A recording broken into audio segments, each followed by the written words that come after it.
Bom dia, paz do Senhor. Bora começar mais um dia. Ontem eu tava falando de uma canção que eu ouvi muito na minha infância, né? Que falava assim: doce, doce Espírito Santo, vem pousar em mim. Desce sobre a minha alma, doce calma, quero sentir. Vem voando pra minha alma, liberdade eu quero gritar. Vem como um rio envolvente e me leva até Jesus. Jesus, eu te amo. Jesus, eu te adoro. Gosto muito de você. Navegar no teu rio é viver. Navegar no teu rio é viver. Glória a Deus, hoje eu tô mais rouca do que qualquer outro dia, né?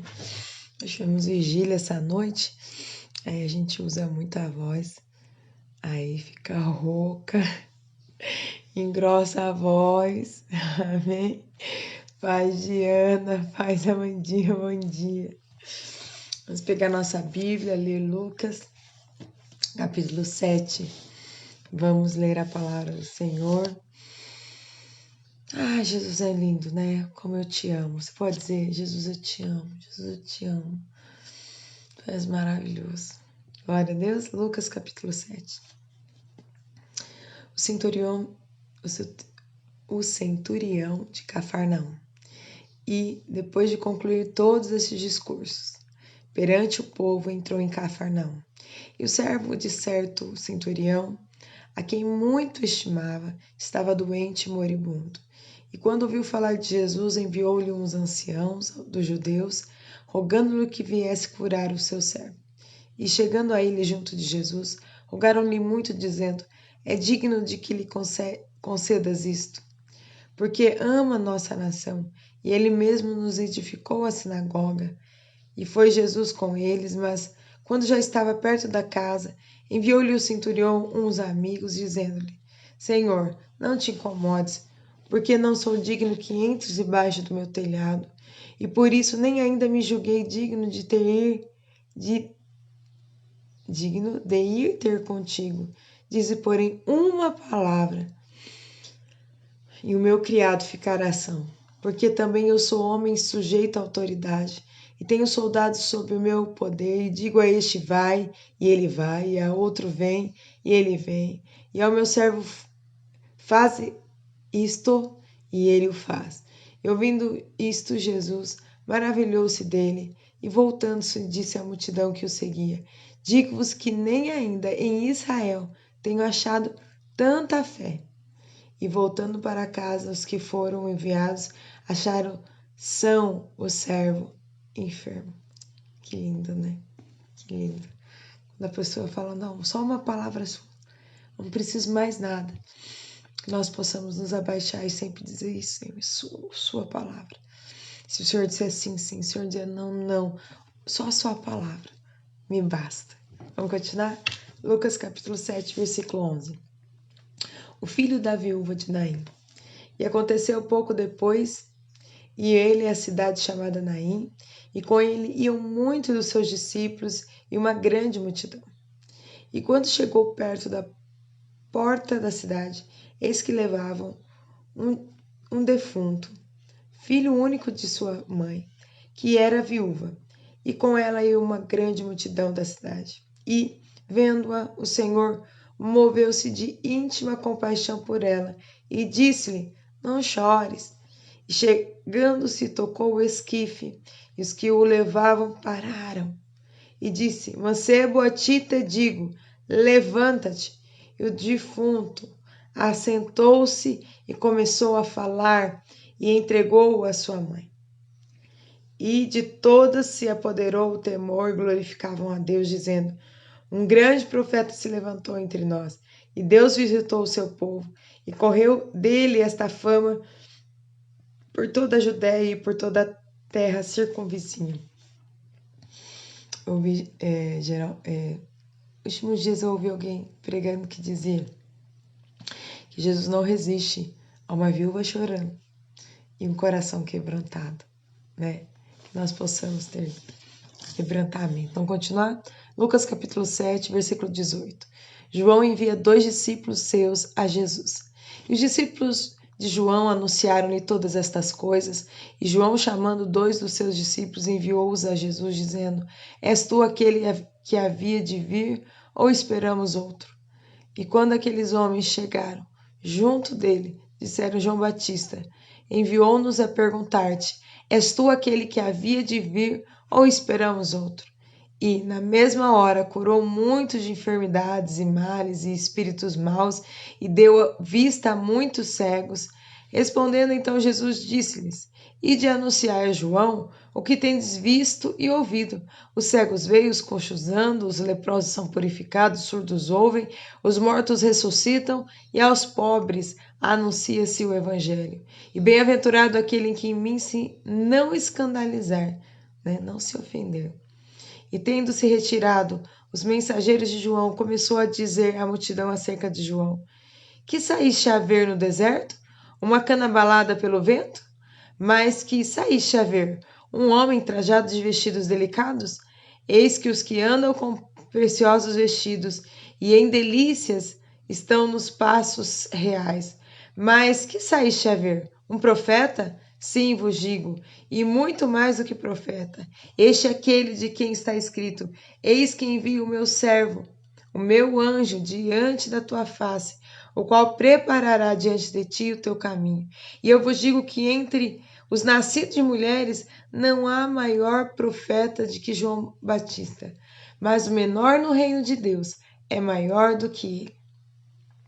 E todo o povo que ouviu e os publicanos, tendo sido batizados com o batismo de João, justificaram a Deus.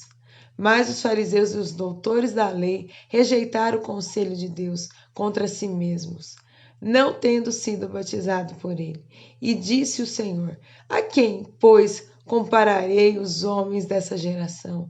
E a quem está semelhantes? São semelhantes aos meninos que, assentados nas praças, clamam uns aos outros e dizem: Tocamo-vos flauta e não dançaste, cantamo-vos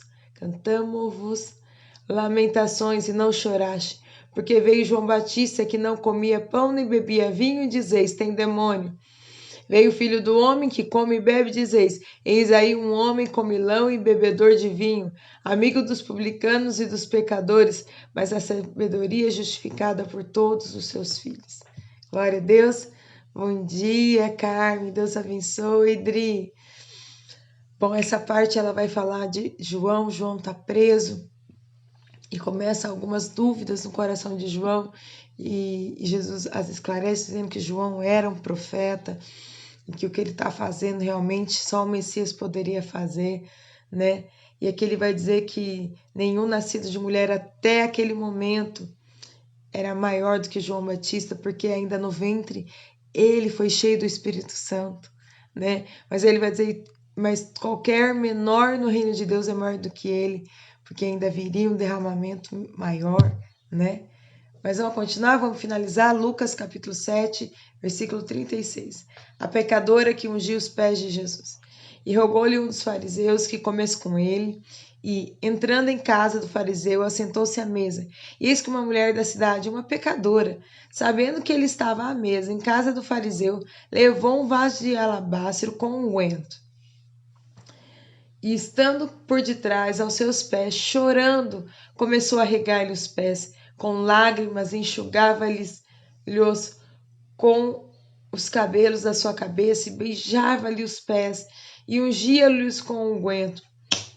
Quando isto viu o fariseu que o tinha convidado, falava consigo dizendo: se este fosse profeta, bem saberia quem e qual é a mulher que lhe tocou, pois é uma pecadora. E respondendo Jesus, disse-lhe: Simão, uma coisa tenho a dizer-te. E ele disse: dize-a, mestre. Certo credor tinha 2 devedores. Um devia-lhe 500 dinheiros e outro 50. E não tendo eles com que pagar, perdoou-lhes a ambos. Disse, pois, qual deles o amará mais? E Simão respondendo disse: tenho para mim que é aquele a quem mais perdoou. E disse-lhe: julgaste bem.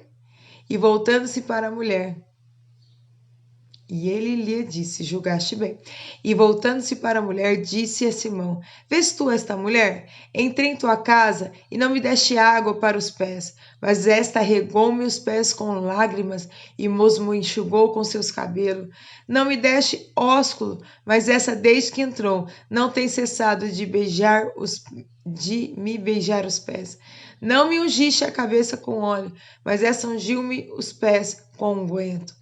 Por isso digo que os seus muitos pecados lhe são perdoados, porque muito amou, mas aquele a quem pouco é perdoado, pouco ama. E disse-lhe a ela: os teus pecados são perdoados. E os que estavam à mesa começaram a dizer entre si: quem é esse que até perdoa pecados? E disse a mulher: a tua fé te salvou. Vai-te em paz. Maravilhoso, né? Como Jesus impactava a vida. Ela era uma pecadora, mas ela estava ali nos pés, beijando os pés de Jesus, chorando, enxugando, né, ungindo com aquele óleo precioso. Que nós possamos ter essa disposição de estar aos pés dele e beijar. E não ser como o fariseu, né, porque era um hábito, né, lavar os pés quando chegava numa casa. Né, o fariseu não fazia nem o mínimo e ela se deixou gastar. Quando alguém fala, é exagero, para que ir tanto na igreja? Para que orar tanto? Para que buscar tanto? Para que jejuar? Não precisa de tudo isso. É que nem Jesus falou. Quem muito foi amado, muito foi perdoado. E essa mulher sabia o valor do perdão. Ela sabia o quanto ela tinha sido perdoada. Que nós possamos ter essa concepção de saber o quanto nós somos perdoados. Amém? Vamos orar? Abba, Pai, nós chamamos. Te damos honra, te damos glória nesse dia. Queremos que essa palavra seja viva dentro de nós, vivifica ela pelo teu Espírito. Nós queremos andar em ti, em proximidade, e queremos beijar os seus pés. Queremos te agradecer, estar contigo todos os dias da nossa vida, porque eu sei o quanto eu fui perdoada, o quanto o Senhor precisou me amar, o quanto o Senhor me amou. E então eu fui perdoada. Eu te dou graças, Senhor, nesse dia. Abençoa esse dia, abençoa nosso domingo, a nossa casa, a nossa família, que todos nós possamos estar na sua presença, te buscando, indo à sua casa. Senhor, nós te damos graças, pois teu é o reino, o poder e a glória para sempre. Amém? Deus te abençoe, Deus abençoe esse começo de semana maravilhoso, esse domingo bendito junto com a sua família. Desfrute da presença de Deus, fique nos pés de Jesus. A live acaba, mas que você possa continuar nos pés dele. Amém? Deus abençoe você, Deus abençoe sua casa. Que tudo estiver bem.